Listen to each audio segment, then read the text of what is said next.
Airing on Asheville FM 103.3 LPFM in Asheville, this is The Final Straw Radio, a weekly anarchist and anti-authoritarian broadcasts and podcast emanating out of occupied Chalagi land in southern Appalachia. We bring you voices and perspectives from projects and struggles all around the world, and you can find our archives, transcripts, ways to follow us and support us at thefinalstrawradio.noblogs.org. This week we're offering a few pieces of content. First up, some announcements concerning a local case of police brutality and jail issues in Buncombe County, North Carolina. We'll hear a statement from Mustafa Hinkston, a politicized prisoner who we heard from some years back, who's being held in the state of Ohio, about the cruelty of his keeping. Then we'll be hearing a reading of Against Oblivion, Against Despair, a call for June 11th. An invitation to the 2023 celebration of June 11th International Day of Solidarity with Marius Mason and all long-term anarchist prisoners. More on that, including translations of the statements by prisoners, artwork, action reports, and more can be found at june11.org. Finally, you'll hear a chat with Chazz, an anarchist participating in uprisingsupport.org, a support website for long-term prisoners of the George Floyd Uprising. You can find more on these prisoners at uprisingsupport.org and info on other political prisoners to support at prisonersolidarity.com.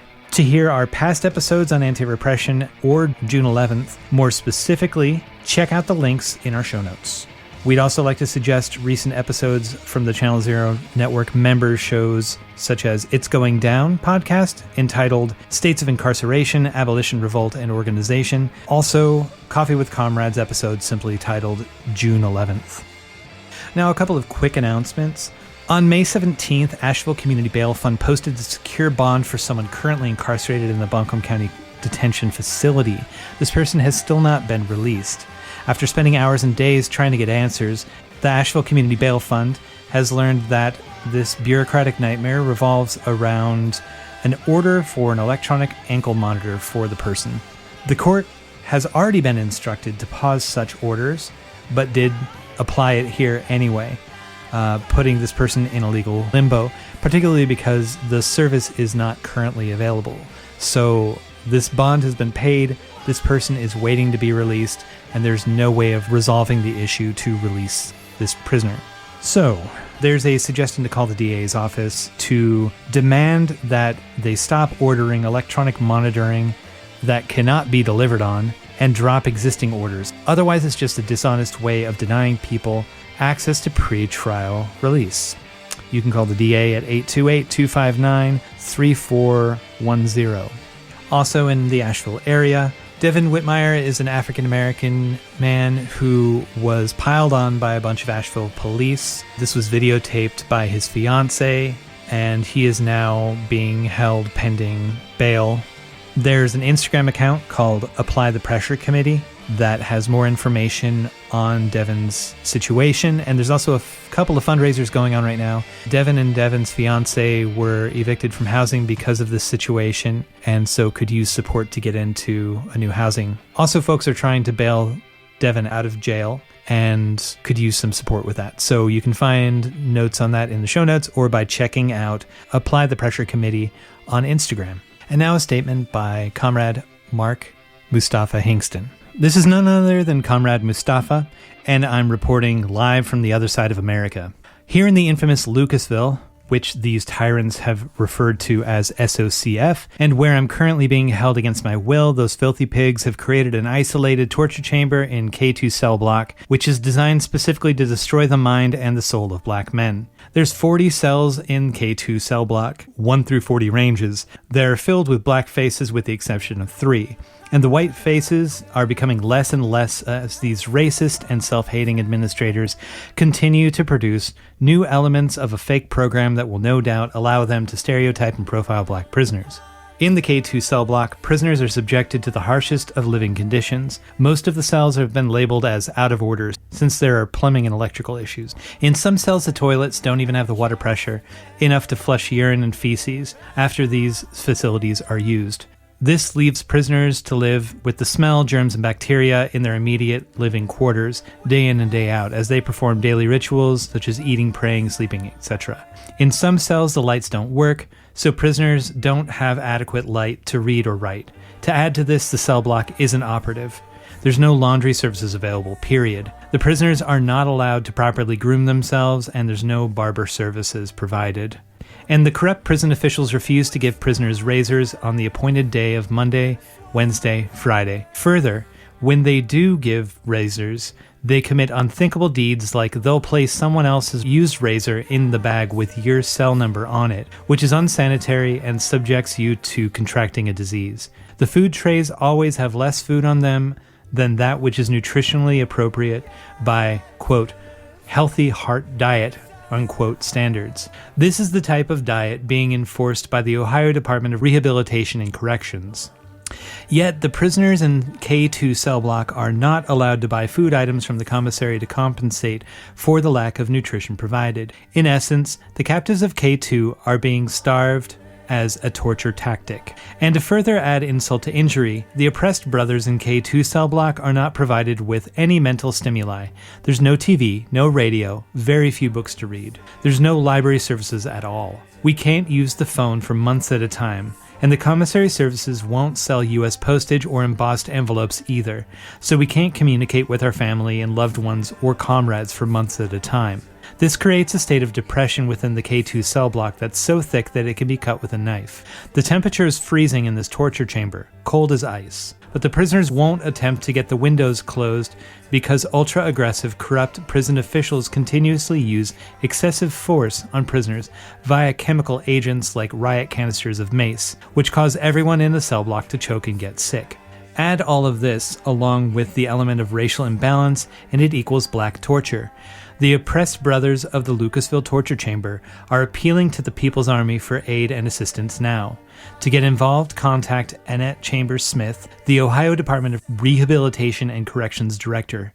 Also, you can contact Governor Mike DeWine at 624-466-3555. You can write to Mustafa via Mark Hinkston, number 707-808, SOCF, P.O. Box 45699, Lucasville, Ohio 45699. And we'll include all that information in our show notes. June 11th, International Day of Solidarity with Marius Mason and all long-term anarchist prisoners. Against Oblivion, Against Despair. Another year passes and another June 11th is upon us. Once again, we're appreciating all that has unfolded in anarchist struggle over this period, both triumphs and hardships, outside the prison walls and within. We're appreciating the beauty in fighting back and the strength that can be fostered when we refuse to succumb to both oblivion and despair. Against Oblivion. We refuse to let the state disappear rebels, to erase their sweet or sharp words from our discussions, and to remove or obfuscate their contributions to our shared struggles. Instead, we remember them, their actions, words, laughter, potential, and humanity. We can act as a conduit for each other through prison walls and among generations. They can be kept involved as our struggles shift and change, and we can keep them connected to the outside world and to the outside connected to them. Against Despair. Up against the power of the state, it can feel as if nothing can be done. Despair is a very particular space to inhabit. Despair is not hopelessness, as hopelessness can be a fair assessment of circumstances. One can see and acknowledge hopelessness with a full heart and a strong spirit. But despair destroys courage. What is despair but to value the knowing of suffering without acting against it? We refuse to wallow in the realm of despair indefinitely. We refuse to let despair destroy our courage. Instead, we offer hope to one another. Not a naive or misguided hope that offers false solutions, but instead an impassioned belief in our capacities as individuals and in capacities together to continue on. We can learn from people like prisoners who face the full power of the state in isolation and maintain their principles, their humor, their courage, and their resolve. We will act not just based on what's possible or strategic, but on what we know to have value and meaning, both out of care and love for each other, and in an acting for our own selves, our own aliveness and spirit.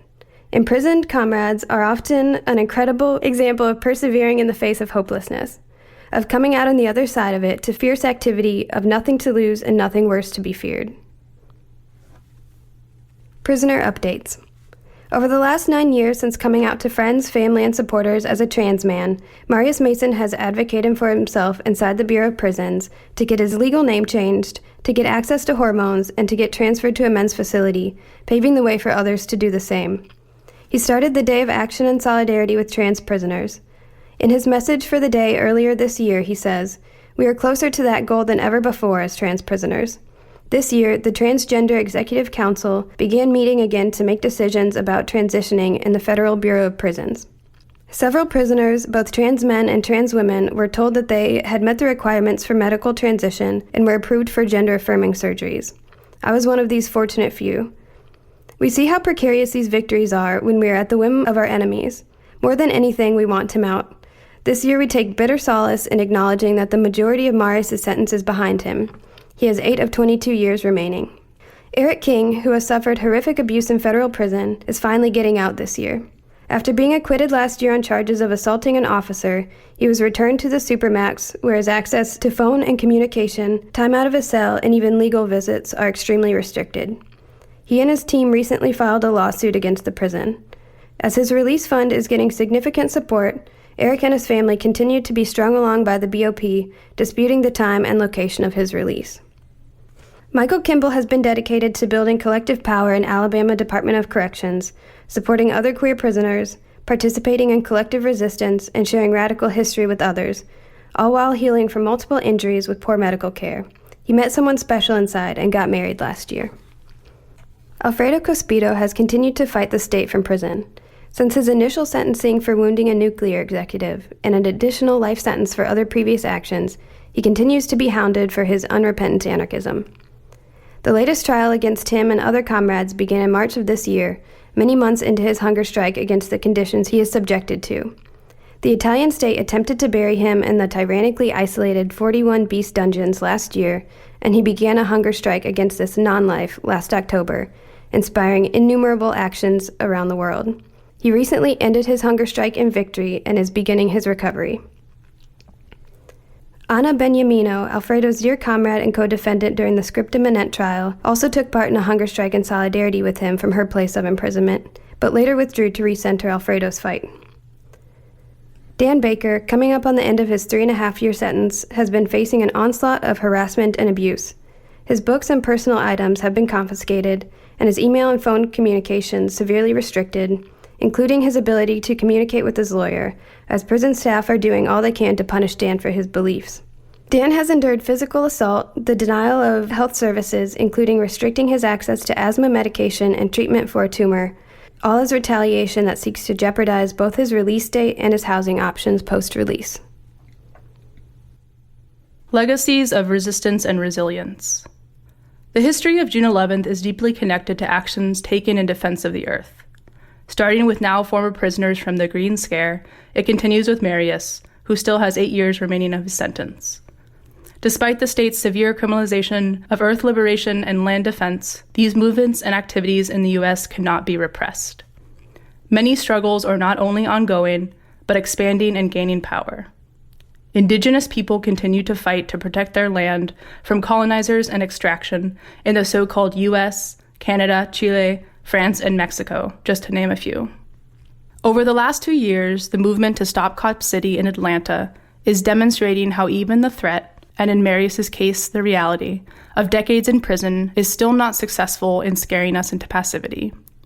More and more people are now facing the possibility of terrorist charges for themselves or their friends, and the threat of being locked up for decades. Marius is a great example of someone who has faced this level of repression before, and did so with dignity, strength, and care. The continuity of his support over the last 15 years is a demonstration and practice of what long-term prisoner support can look like.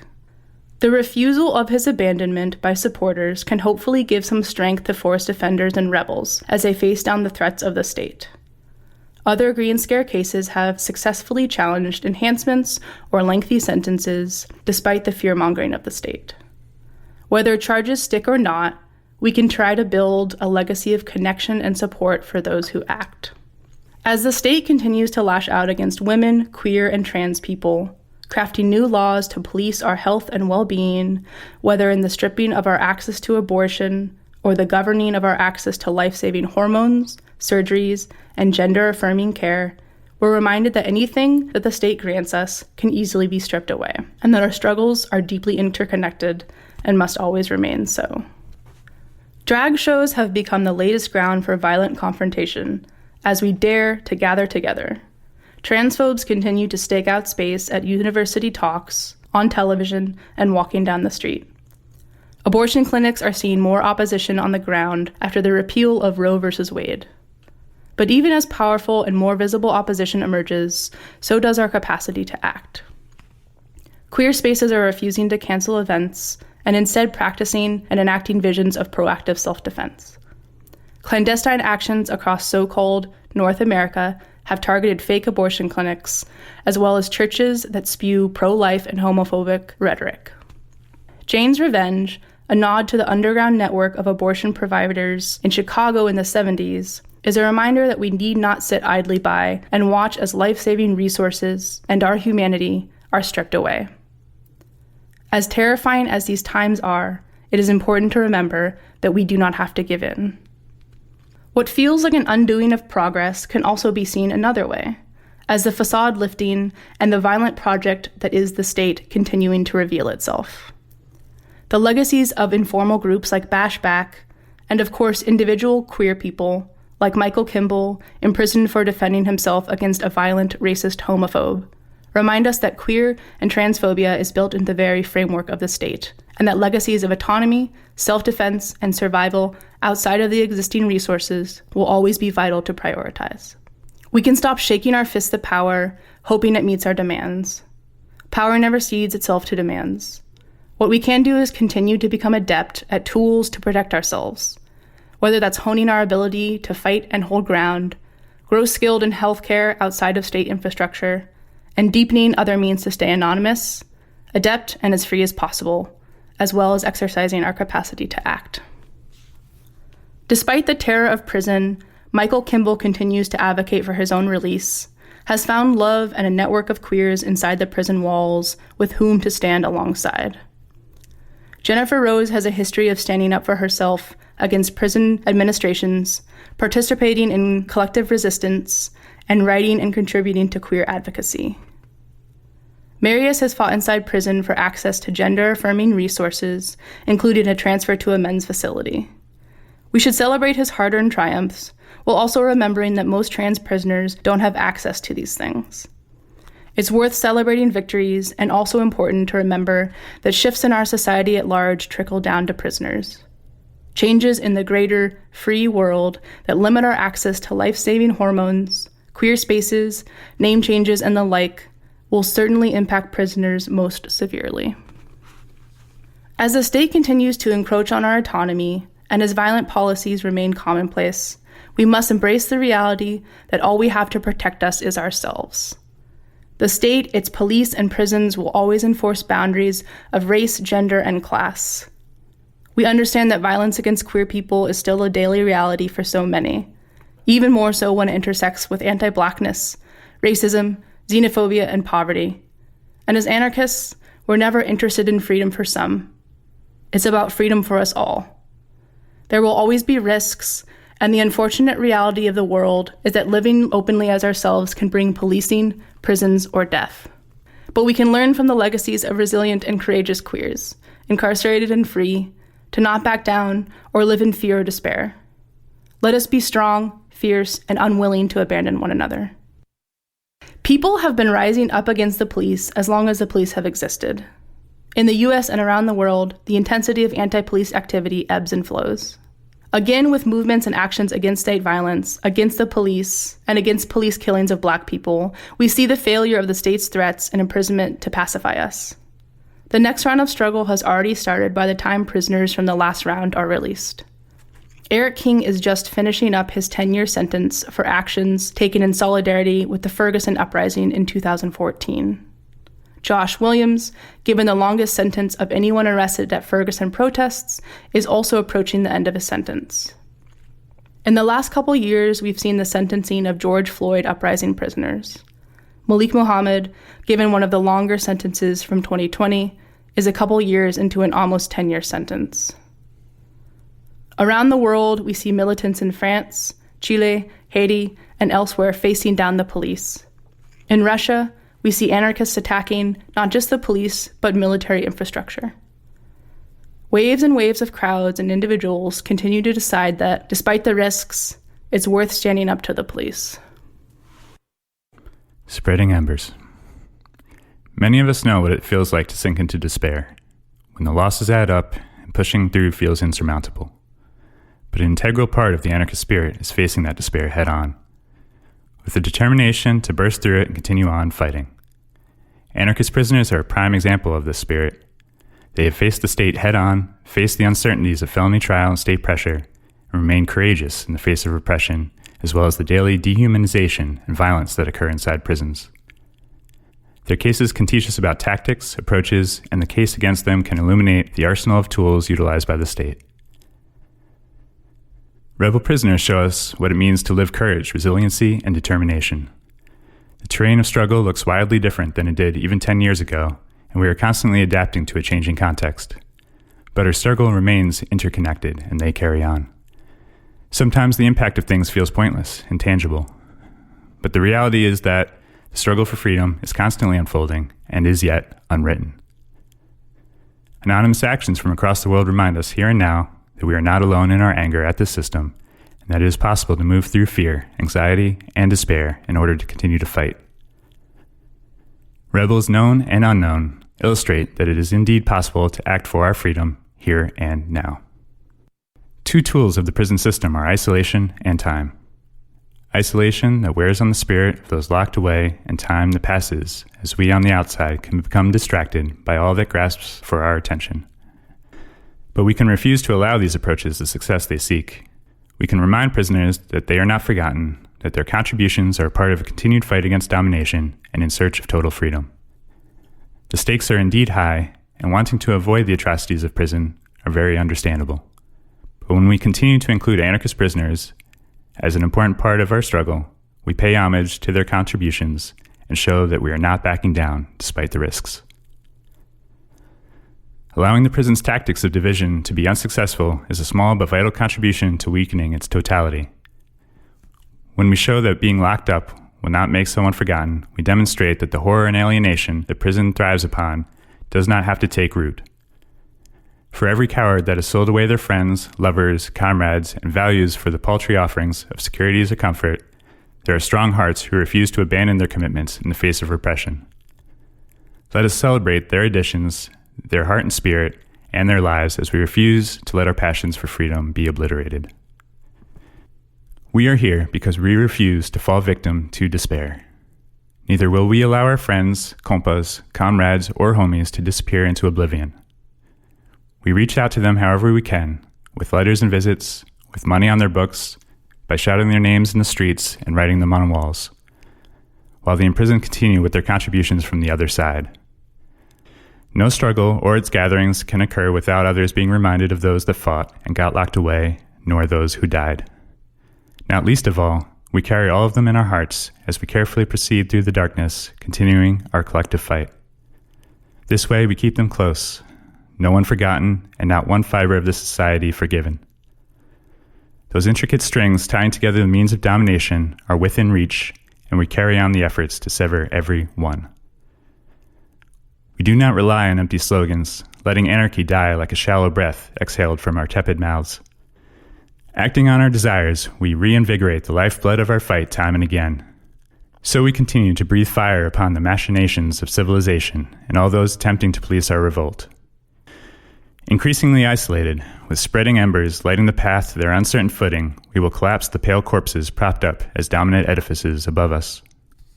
Alfredo reminds us that there is no losing when we choose how we live, and may well vanquish death upon being sown back into the earth. In the ruins of the old world, we will gather as patient swarms, finding those once taken from us standing proudly beside us, and begin to look toward tomorrow. If you've been in our social media presence recently, you'll note that we've been releasing interviews on our Patreon stream early. You'll start seeing some of those appear in your podcast stream in the near future, including Scott's interview with trans anti-fascists from Liverpool, England, about migrant solidarity and a sort of scene report on that town. If you want to get early access to chats like that, or our chat with Shannon Clay, co-author of the recent History of Anti-Racist Action called We Go Where They Go, alongside many other thank yous, you can check out patreon.com/TFSR and consider pledging $3 or more a month. The money goes to support web hosting, printing, and postal costs of this project, as well as, most of all, our monthly transcription work that helps to get these interviews translated, printed as zines, and sent into prisoners. Yeah, my name is Chazz. So I've been working on the uprisingsupport.org website since the beginning. So, we started working on this project a little bit after the uprising began and then kind of petered out. I've been doing anti-repression and prisoner support work inside of like an anarchist context since, a very long time ago, early 2000s. So I don't make myself sound super old. Yeah, so I was wondering if you could talk a bit about Uprising Support, the project, how it started. I think we've spoken about this for a past June 11th conversation. This is just as context for the audience. This conversation is going to sit alongside of some other like anti-repression prisoner support stuff, as well as a reading of the June 11th statement for this year. So this is a meaning for this to kind of, and maybe this is just for us, but meaning for this to be kind of within the context of like wider tools and lessons that people have around the very depressing but also kind of uplifting at times and necessary work of long-term prisoner solidarity. But I wonder if you could talk a bit about how Uprising Support came together as a project and sort of the scope of what you work on. Yeah, so uprisingsupport.org started to be put together after the uprising had, it's always hard to say when an uprising ends, right? But where we had seen a group of people basically came together understanding that because of the scale of the 2020 uprising, the scale of both repression and support was going to be grand. It was going to be massive. And with how diffuse and how everywhere the uprising was, we noticed that there were people being criminalized and repressed for the uprising in places that maybe didn't have pre-existing support structures. Smaller towns, places where anarchist or radical politics didn't have a strong footing. And so what we wanted to do was create a clearinghouse, basically, for people to find information out about people who'd been criminalized during the uprising, people who'd been incarcerated, people who were awaiting trial, so that you could find people in your region or your area and lend them support. Adding into that was also people who did have pre-existing kind of like radical or anarchist or like anti-repression support campaigns. So we began to compile information through, it's a really tedious process. There were, numbers are always hard to pin down, but there's, in the US, obviously, there's like so many levels of jurisdiction of being incarcerated. And so we had people sitting in the federal system, housed by the BOP. There were people sitting in county jails waiting on trials. There were people sitting kind of all over the place. And especially in the context of COVID, the ability for us to find people was pretty hampered by this kind of like scattershot of repression that happened all across the country. But there were about 350 to 400 people who were facing federal criminal charges, so at the federal level. And then, anywhere from, 7 to 15,000, depending on who you ask, people who had just been arrested at something and were facing possibly, smaller municipal charges or state charges. And so sorting through all of that took a really long time, and we're still doing that work. So we began to reach out to people who were incarcerated, people who had been in prison during the uprising, and send them a letter, basically informing them of the work that we were doing and asking if they wanted to be listed. And that's kind of how the beginning of this compilation started. And then, on the site, we try and maintain also information about why anti-repression is important and a kind of a solid how-to if you've never written to prisoners before or worked on a support campaign. So, on the further resources tab, we try and maintain really good and solid information about, how to do the support work we're hoping that people pick up. Yeah, you mentioned that you're still kind of compiling this information. And for people in the audience who are new to this concept, like it seems like, so there's a constitutional right that everyone caught up in the U.S. political system at its various levels has a right to a speedy and fair trial. But the events that we're talking about in this specific instance are from 2.5 to 3 years ago. Like, in the instances where you're finding people now, is it because there wasn't existent like anti-repression infrastructure there and the case just sort of raises a flag for you, or because people have been being pursued over this period of time by law enforcement and suddenly identifiable information is leading to a prosecution, or because and if it's not that, like, are people just still languishing in county jails around charges from 2020? I mean, I think it's all of those things. There are a number of people who are being convicted of charges from 2020 right now. And this process can go a bunch of different ways. And it has gone a bunch of different ways, depending on where in the country you are, what the process looks like where you are.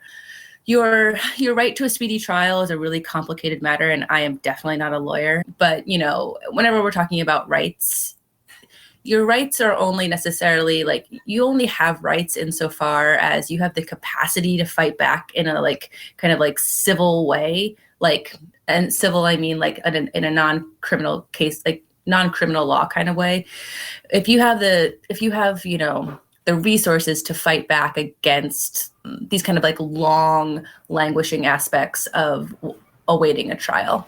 At the federal level, people have been sitting for a couple of years, and right now they're either taking pleas and they're pleading out, which is the vast majority of prisoners in these kinds of situations plead out, or, they've just now being convicted. So there's, we're looking at some folks who are being added to the site recently. There's a Georgia prisoner that just got added to the site who just got convicted from 2020 because of the length of how long it took to go to trial. And so you've got people who have been sitting for a long time, being held in a variety of facilities.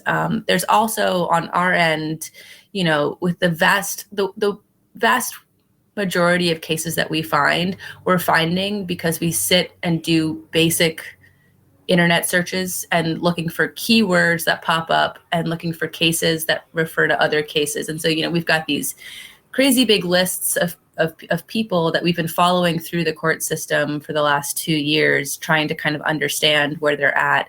And, some people are out of custody. And so we don't have access to, to contact them until they're in custody, which is a whole crazy feeling, like waiting for someone to go to jail so you can contact them. And then there are some people, who just literally haven't started the process yet. Especially at the federal level, you have to remember that in a lot of places, especially all throughout 2020, the investigatory process that normally happens at a certain speed, a state level grand jury indictment or a federal grand jury indictment, those processes were stopped in a lot of places for a really long time. And so there's a backlog, and the state just never forgets, right? Like, the state never forgets. And so it's currently working through its backlog of cases. And, in some places we're seeing, I know in the Seattle area, they're seeing some low levels of, municipal cases of people who were arrested but not charged in 2020 are now receiving a summons. And so, the long-term nature of this is important to remember, and the aspect that people have been sitting, waiting trial with no support for some people, for 3 years now almost. And then the other aspect, the long term, is that the state doesn't really care how long it takes to prosecute someone. The people, I think, tend to rely on things like statute of limitations and all that stuff. And it's all just honestly a little bit too complicated. And the state in its various forms at this, the city, the state, and the federal level has figured out ways to kind of work around all of those things. So I think for this purpose of this question, sorry to ramble, the important thing to remember is just absolutely how long-term this process is, even before we talk about how long the sentences people are getting. No, that's great. I appreciate the context and like the fact that you can't honestly answer it, in just a few words is, it's reasonable. It makes sense to me. On a quick note, before we talk about like some of the considerations of longer term political or prisoner support, I'd like to hear a little bit more about, if you could talk a little bit about why your project feels it's important to have consent, or what concerns people who might show up on the website might have about showing up on this specific website. So why you asked that question. And then also if you could talk a little bit more about how you find folks that are coming up with these cases now. Yeah, so the consent aspect for us is really important. And this is a point that I want to really highlight is, there's not that many people on the website. There's, I've lost count at this point, but, less than 24 usually. It goes up and down, thankfully, with releases.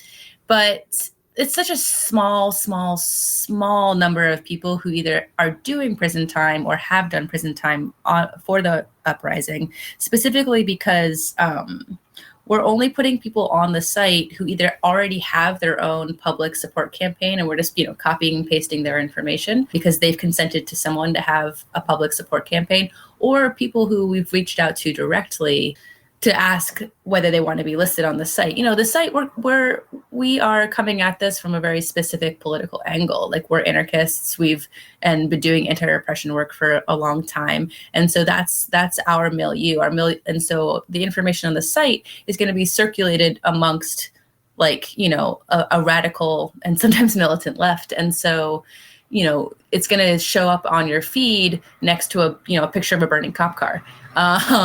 And for someone, especially who's pretrial, which is not so much as a thing we're looking at right now, but at the beginning, for someone who's pretrial, that might not be the best option for them, but depending on comfort, depending on, what's going on with their legal case, and different variety of situations. And so for us, what we do, and the state has definitely hampered our ability to do this in a variety of ways, is, we send out a letter that's basically like a form letter, a hello, and try and be like, hey, we're interested in listing you on this website. Here are all the pros and cons. Here are the ways in which you could receive support based on this site. You could grow your reach for looking for support, but it could also make you a particular target for more political repression. And a really huge amount of people who are on the site and who are also criminalized in 2020 are people who are very, very, very well-versed in understanding state repression from understanding criminalization. Basically people who have a lot of contact with law enforcement, people who've been to prison before, but not necessarily for a political outlook or for a situation that has a political undertone and overtone, And that's what 2020 was. 2020, it generalized, right, in a lot of places. And so that generalization meant that a lot of different people were coming out for a lot of different reasons, all kind of under this banner of fuck the police, but people feel that way for a variety of reasons and have a variety of backgrounds that lead them to that position. And so, in our letters, we talk about if you've taken a cooperating plea, we're not going to add you. If you can't get with our anti-sexist, anti-homophobic, anti-transphobic, if you can't get with kind of that general message, we don't require people to be anarchists, obviously, or even have a real strong political stance. But if you can't get with and aren't okay with, our basic tenets of human dignity, then we won't list you on the site. And we say that up front, and we are trying to be really honest with people about who the site is directed towards, and who's going to be looking at it. And, we haven't really, we lose contact with people sometimes for a variety of reasons. People are shuffled around a lot. They lose our information. People don't have access. People get put in solitary, don't have access to a tablet anymore because a lot of prison correspondence is through tablet now.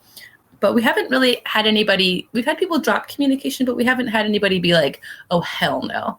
And so I think that the big takeaway for me is that what I want people to remember is if you see, 24 people on this site, understand that those are just the people who we've managed to maintain a communication with throughout a really complicated and process of communication that was being hampered by state forces almost the entire time. So there's a ton of people out there who we never found in time. They did 2 years and no one supported them. I should say no one from our milieu supported them.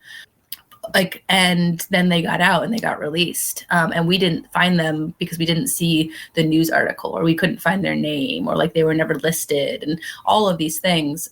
And so the amount of people who needed and still need support from the uprising is much, much, much bigger than what's on our specific site.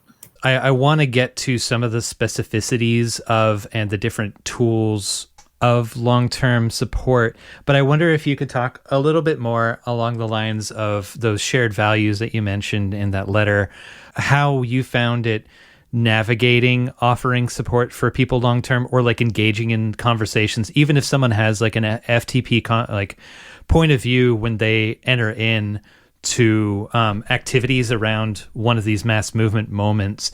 Many people come in from the first time. They may be liberals, they may be centrists, they may be any number of other things. They may be more on the boog side of things, and they enter in because they have a shared perception that there is a repression and authoritarian circumstance going on, and they're approaching it as something that needs to be engaged and pushed back against. Sometimes people's perspectives change throughout their lives, hopefully, and they grow and deepen in their political values. But I wonder, if you have any sort of notes on how it's been interacting with folks that maybe, if you've had a chance to have conversations with folks who have worked through some of the shared points that anarchists or anti-authoritarians or autonomists have of political values, of not snitching, of being anti-sexist, anti-transphobic and such. Yeah. So I should say for the site, us as a group of people on the site, we individually are, most of us are engaged in long-term prisoner support in a variety of ways. For the purposes of the site, we don't do support work. Our support work is getting people up on the site, hoping that someone in a regional context will, in someone's region, in someone's area, will see it, and then they will jump in and act as a direct support person, partially because of the issues that you're talking about. Our hope for the site is that it gives an opportunity for, why do we do anti-repression work? We do anti-repression work because of it's another avenue for the state to bring down our movements, and so we must confront that. But anti-repression work is partially based on the idea that we want the uprising to continue. We want, the moment that brought everyone out, we want that moment to be able to continue, and that it happens when people stay connected. And so it's important for us, and one of the reasons we do this site is for there to be connections between people who are, from the place where the person is from into the prison, if that makes sense. We want people to be able to talk to people who are from where they're from their context. And so, so that kind of touches on a little bit of the complexities of doing long-term support are pretty vast. Let me see if I can kind of go back and hit all your points. Okay, so a thing that we are seeing right now is that, we're entering into, it's basically year 3, right? We're hitting this is the 3rd anniversary, right? Is that right? Yeah, it's 2023. And so we're hitting the 3rd anniversary, and a lot of people's support campaigns, these kind of groups that came together, that gelled during 2020 to support people, a lot of them have fallen apart. And that's reasonable. That's reasonable. That happens. We're not here to judge people. But there are a lot of these long-term prisoners, in Minneapolis, in Georgia. We've got some, I found a case in upstate New York. I just found this case in upstate New York recently where somebody's doing a 20-year sentence from the uprising, and so we've got, 5, 10, 15-year sentences out there. And so these people are going to require really, really, really long-term support. And I think what that support can look like, and does look like, has a capacity to change over time. And this is kind of where you can get into the question of how to kind of have conversations around the kind of core politics that like a lot of, that we could say that we all hold with people who are coming from like different positions as to like why they were in the streets on 2020. I often misspeak in this way when I talk about people not having support, and that's true for a lot of cases. But a lot of people who we're finding who don't have support from a radical community close to them do have things like like their family supports them, or the church that they go to, or there's a variety of ways in which, especially people who are coming from like really overly criminalized communities, like going to prison is not uncommon. And so like people have infrastructure there, but resources are extremely limited. And so for doing the site itself, we don't have a lot of like interaction with folks around kind of the like more like nuanced political stances. I will say that like we've never encountered anybody who's like pushed back against kind of like the general tenets of like anti-sexism, anti-homophobia, what those things mean to people, and what those things like manifest themselves as is often really nuanced and really difficult and different. And so, you do end up in these situations where people are communicating in a way that you're like, this is really not how I think like respectful communication should go based on these tenets. But those are generally just conversations. Those are generally just conversations that need to be had. And that's why we find it so important for people to do support for the people who are coming from their specific contexts, because without that context, it's really, really honestly difficult to have those kinds of conversations with people. But in terms of the long-term support aspects, I think one of the things that we were really hoping with, and, I'm not necessarily sure I'm seeing this come to fruition as much as I was hoping, was that, when someone's information goes up on the site, people have the capacity to see the site and then be like, oh, there's someone from my state or, who is in prison from the uprising. I didn't know that. Okay. And then begin the conversation about how to support that person. And I'm using this term support over and over again, and I haven't really talked about what that means. It means a variety of things.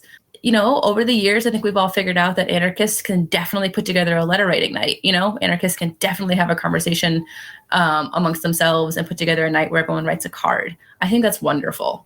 What I think we're stumbling on a little bit is the kind of aspect where, and this might come from like, a variety of political tendencies, a variety of backgrounds, a variety of contexts, but like we're stumbling on this idea that people who were arrested and imprisoned from 2020 are like a part of a broader movement of people that came together, like that hasn't gone away.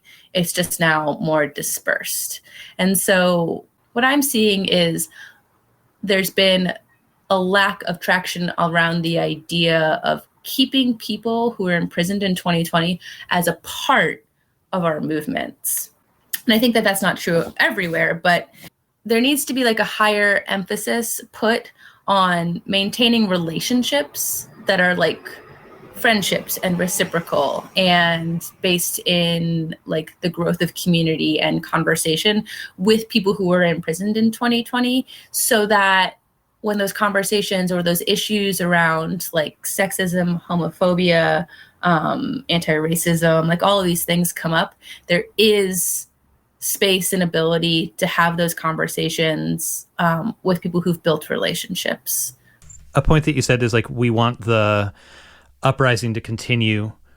If like in that sort of context, I think that viewing and approaching prisoner solidarity approaching prisoner solidarity can not only be an opportunity to just like do the right thing, and offer solidarity to someone who is facing repression, but a part of that repression is meant to depoliticize people's activities and put them in the framework of criminality versus lawfulness, and maybe one of the outcomes of incarceration is meant to get people to just keep their heads down, work a job, earn money, whatever, and not engage in activities that are aimed at shifting the way that racial patriarchal settler colonial capitalism in the U.S. operates.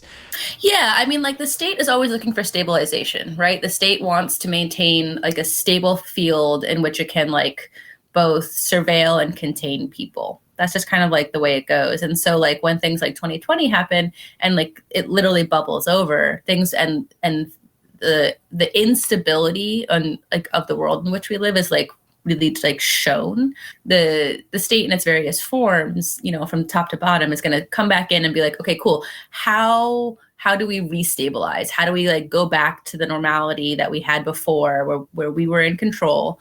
And yeah, through criminalizing people for their actions that were like inherently like in a political context and making them out to be just, you know, criminal thugs or whatever, you know, like that's kind of the rhetoric that like the media and the USAAO is going to use. Like these are all the kind of like ideas in which the state is trying to like separate people and like remove them. Prison removes people from community that they come from and brings them into a new community. We shouldn't, you know, we can't black box prisoners into thinking that they're not a part of, you know, communities inside prison, because that is what that is. But it creates this like huge gap. And so for us, you know, it's not we're not looking at this as like a charity-based model of like, let's write prisoners a card so they feel better. It's also like, let's continue a dialogue and be engaged and understand that like being in prison does not mean you are not a part of a larger radical milieu that should be shaping and having conversations about what to do moving forward.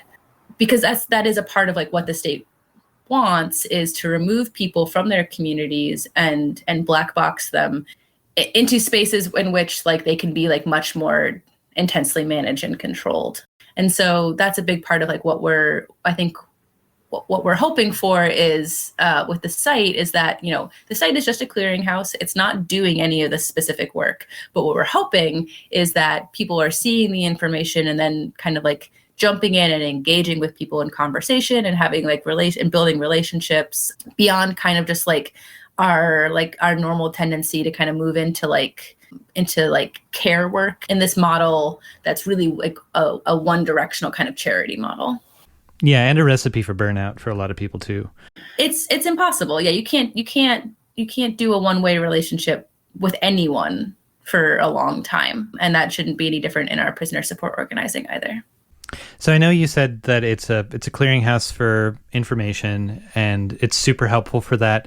And there's also a list of resources where people who are looking to do prisoner support or to write to prisoners or what have you, they can find more information, including our interview from last year.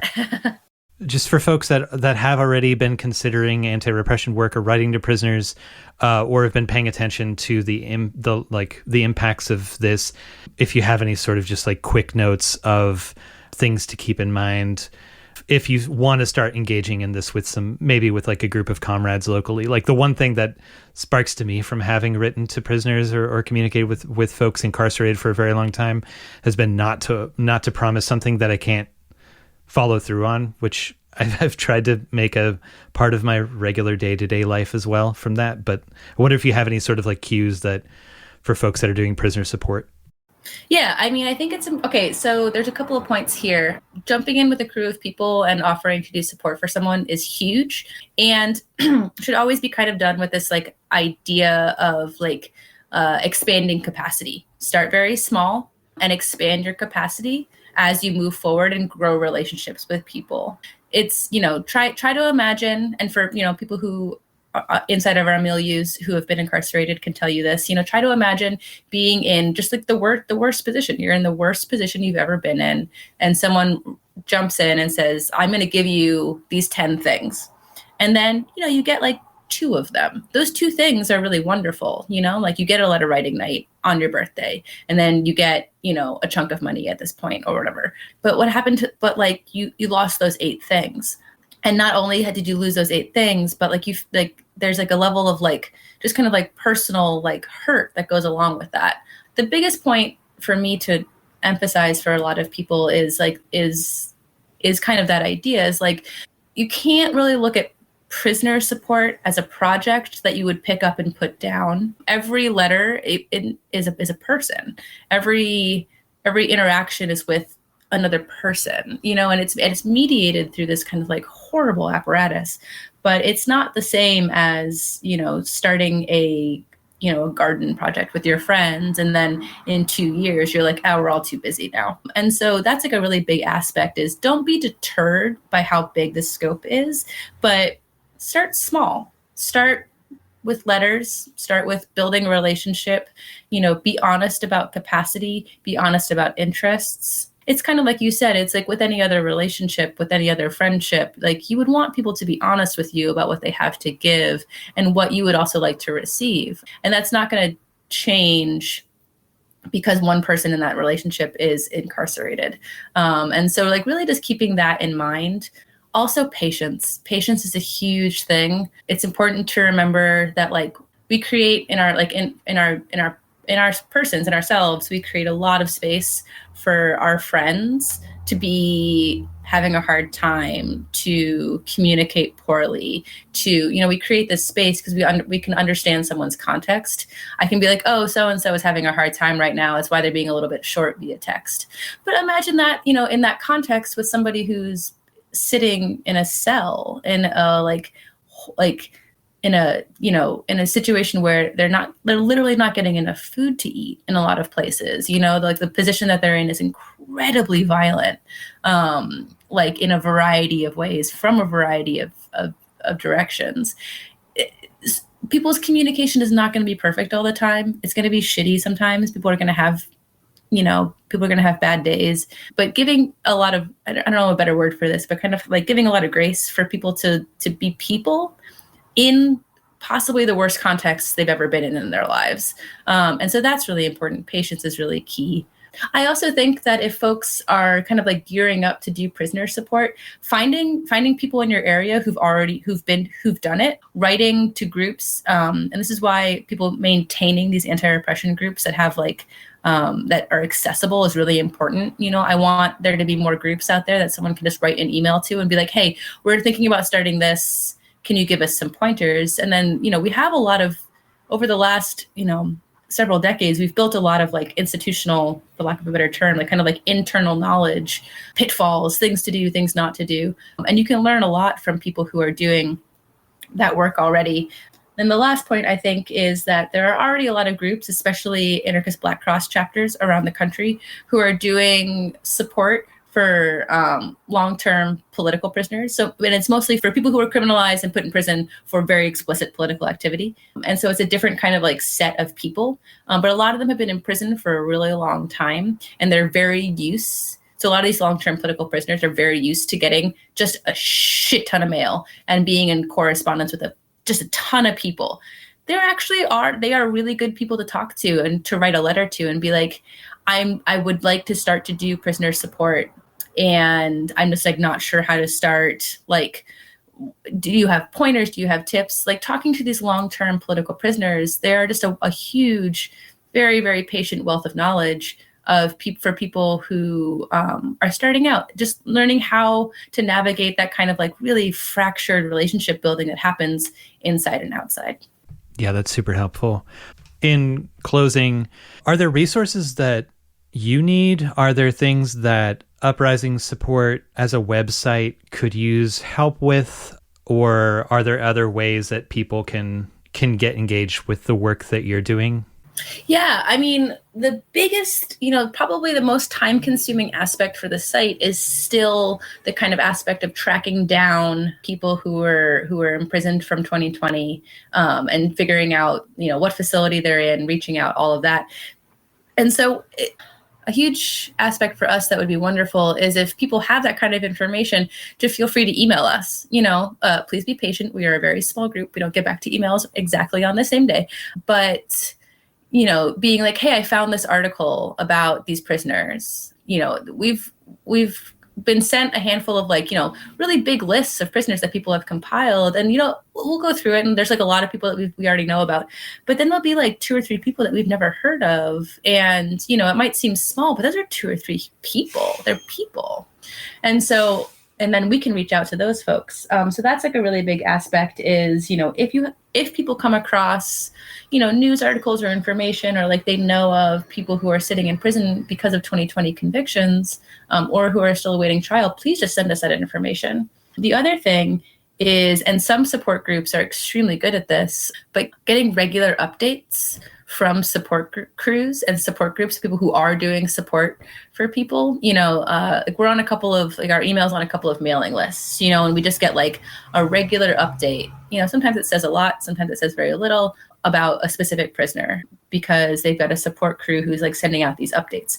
That's huge. That's super helpful for us, especially as we navigate trying to like still sort through just like dozens and dozens and dozens of names across the entire US, which is huge, absolutely huge. So those two things would be like really, really, really helpful for us, is if we could kind of like send out some of this information gathering out into the world and collectivize that a little bit. What's that email that people should reach out to you to? I'm sure they can find it on the website anyway. Yeah, so it's Uprising Support Site at protonmail.com. That's the best way to reach us. And you can also find it on the homepage of the site. It's probably on the site like 100 times, but definitely on the homepage. Never can be too many times. Well, cool. Thank you so much for having this conversation and for the work that you do. And have a good June 11th, comrade. Yeah, you too. Thanks. The Final Straw is a proud member of the Channel Zero network of Anarchist podcasts, and here's a jingle from another member of CZN. I'm going to make those pompous academics regret kicking out such a genius. Deciding to build my lab and do my research. The Time Talks Podcast. Have you ever stared at a 500-page book and wish you could just talk to the author about their ideas instead?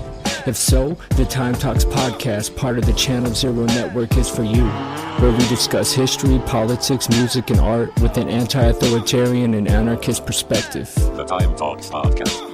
What's this light? I feel different. The Time Talks Podcast. And now some words from anarchist prisoner Sean Swain. Wackadoodle hierarchs might just be doing us a favor. There's no doubt that our world is going to hell in a handbasket. We lose several football fields per minute of rainforest. Our oceans are almost overfished to death, forcing sharks to troll beaches for human snack platters. And of course, the permafrost is melting and belching more methane into the atmosphere than cow farts. We're in something of a catastrophic doom spiral. But the good news is, the global capitalist system may be on the verge of its own mega crisis. Just a quick note, but I'm writing this on Tuesday, so if what I'm reporting hasn't changed by the time you hear this, we might soon be heading back to hunting and foraging. Welcome to the next Paleolithic, brought to you by doddering hierarch octogenarians. I'm talking about the debt ceiling, which is a gift from the gods. It's the perfect storm for hierarch systems collapse. So here's what's happening, and here's why it's great. Decades ago, the U.S. Congress created what it calls a debt ceiling. Because they felt government spending was out of control, they put a hard cap on their own credit card. The idea was, if they ever got close to maxing out, they'd have to make spending cuts and take in more revenue. That was the idea. Instead, in successive generations of Congress, lawmakers have decided it's easier to just increase the spending cap on their own credit card. So now each time the U.S. gets close to maxing out, they have to scramble around and get enough people on board to raise the spending cap or debt ceiling. This has become something of a political football. Each time the debt ceiling comes back up to be extended, one party or the other decides to hold it hostage and demand some kind of changes. With both parties of deluded hierarchs increasingly more fractured, the hostage negotiations become more complicated. To make matters worse, or better, the U.S. is gearing up for the next presidential election fiasco. Joe Biden appears a shoo-in for the Democrats, even though his approval rating in the low 40s is a record for a first-term president. A Washington Post poll shows focus groups concerned about Joe's age, and they speculate about the possibility of dementia. although a majority would still vote for him because they think a demented Joe Biden is better than a demented Donald Trump. Trump, the frontrunner for Republicans, was just indicted, just lost a sexual assault case, and faces investigations for January 6th. He's publicly urged that Republicans not negotiate a debt ceiling deal unless they get all of their demands met. So, Biden says the MAGA Republicans are hyping for a default on the debt, so the economic disaster will ruin Biden's chances of re-election. Republicans claim Biden stonewalled them for months. So as of May 19th, one of the negotiators said they decided to press pause. By all accounts, if the U.S. government doesn't raise its credit card spending cap by June 1st, it's economic doom spiral. The sky falls, the world ends, and dogs and cats will each other. We're talking about the possible end of capitalism and an outbreak of interspecies fornication. And even though Treasury Secretary Janet Yellen puts the deadline as June 1st, the real deadline is yesterday, because Congress needs at least 5 days to do the paperwork after reaching a deal. I've often thought that impasses like this can be easily solved. You gather all members of Congress, the president, and his cabinet into the House, and then bar the doors. You pop the top on the Capitol dome and drop in several crates of swords. You then announce that no food, no water will be delivered, and no one will leave until a deal is signed. You see, one way to gain a majority is through persuasion and bipartisanship. But when that doesn't work, the other way to gain a majority is by reducing the number of your opposition. Hence, swords. So when in deadlock, go Game of Thrones. You invoke the Red Wedding solution. Let the Democrats and Republicans hack each other to pieces. Swords clashing, limbs flying, disembodied heads rolling across the carpet. It would be the one time in history that C-SPAN's ratings would be higher than the Super Bowl. At the end, if a deal is struck, you gather the heads of those who died and you mount them and hang them on the walls in the rotunda as a reminder to everyone else. But personally, I don't want to see this resolved. Sure, the slaughter would be good, clean family fun, but I think a debt default would be awesome. And here's why. Human civilization is currently a death machine. This death machine is chewing up the planet and spitting it out. So in a very real sense, we're in a race right now. A race to see what is driven to death first, the planet or the civilization machine that's killing the planet. If the U.S. defaults, it suffers a credit rating degrade that puts the confidence in the U.S. economy straight into the toilet. This would immediately lead to disinvestment and radical scrambling by stock investors and by major corporations. This would lead to hemorrhaging of U.S. dollars, and millions would lose jobs. It would ripple to other countries, particularly those that invest in the U.S. dollar. Britain and China, for instance. So quite conceivably, the entire global system could begin to unravel. Well, we can hope. What everyone needs to do is email and message House Speaker Kevin McCarthy and urge him not to budge. And then email and message Joe Biden and urge him not to budge. Soon, with any luck, we'll be using U.S. dollars as kindling to light our community fires while we forage in the ruins of the local Walmart. That's one way to heal the planet. And if they reach a deal, after I recorded this, well, there's always next time. This is Anarchist prisoner Sean Swain from the Super Duper Uber Mega Ultra Hyper Turbo Multi Maxi Max in Youngstown, Ohio. If you're scoping out the local sporting goods store so you can survive the next Paleolithic, you are the resistance. You can still write Sean at his new old new again address at Sean Swain number A243205 OSP Youngstown 878 Coatesville Hubbard Road, Youngstown, Ohio 44505. You can find his past writings, updates on his case, hear his past audio, find out how to get his books, plus ways to contribute to his legal defense fund at seanswain.org. This is The Final Straw Radio. The show will later be archived at thefinalstrawradio.noblogs.org, and you can email us with questions and suggestions at thefinalstrawradio@riseup.net or thefinalstrawradio@protonmail.com. If you'd like to use any episode for your project or radio show, feel free to do so. Just send us an email to let us know. If you care to, you can send us letters at TFSR, P.O. Box 6004, Asheville, North Carolina, 28816. This show is brought to you by Firestorm Books. Located at 610 Haywood Road in West Asheville, Firestorm Books is a worker-owned cooperative in Asheville specializing in offbeat, underground, and independent literature. You can find a catalog of Firestorm's books and zines, plus a full calendar of events at their website, firestorm.coop.